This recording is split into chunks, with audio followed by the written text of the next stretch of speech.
What do you do for a living, and what was your job like before COVID? So I am an ER nurse up at the Wyoming Hospital.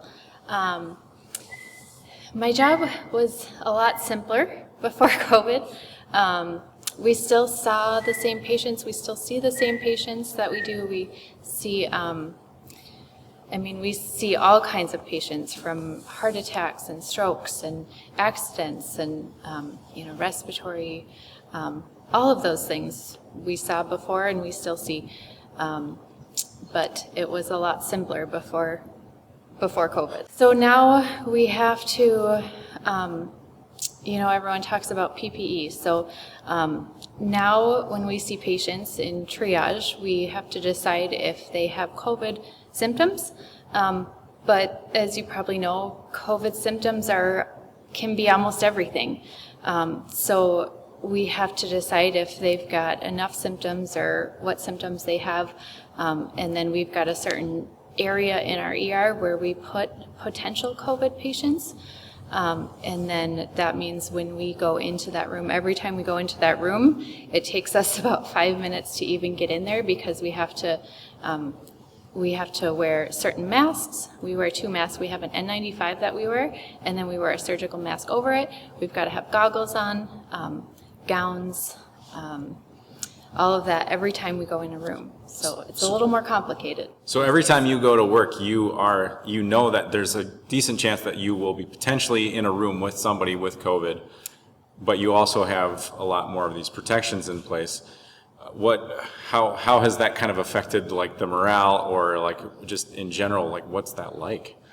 It's hard. It's been taxing on all of us.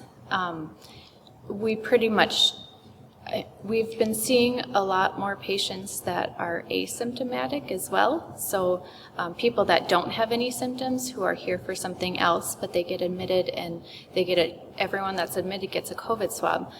So people that don't have any symptoms are now coming back positive. So, and the numbers are up right now.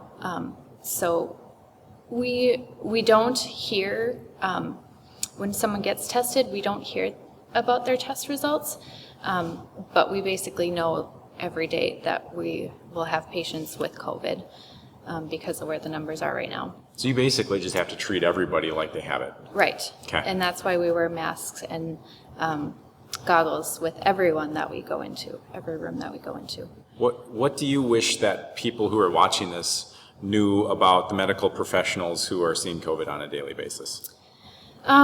Just that we're as frustrated as you are. We know that it takes a long time to get test results back, and a lot of us have been tested too, so we know that it's frustrating to wait for those results. When all of this started, my motto for this time since March has been give grace, because we're all in this together.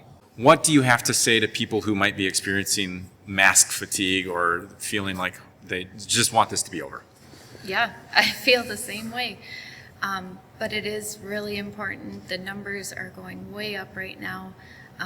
Luckily, in the medical field, we've come so far since all of this started. I think our last peak was in May, and since then the deaths are way down, which means that we've figured out treatments for it. People aren't getting as sick, and I really do believe that masks are helping, because yes, we don't know it. We know that masks don't completely protect us from COVID, but it keeps a lot of the virus away. So if we're not getting exposed to as much, hopefully we're not getting as sick. So keep wearing your mask, keep washing your hands, stay home when you're sick, and influenza season is also coming soon, so get your flu shot, because I think that will help a lot too.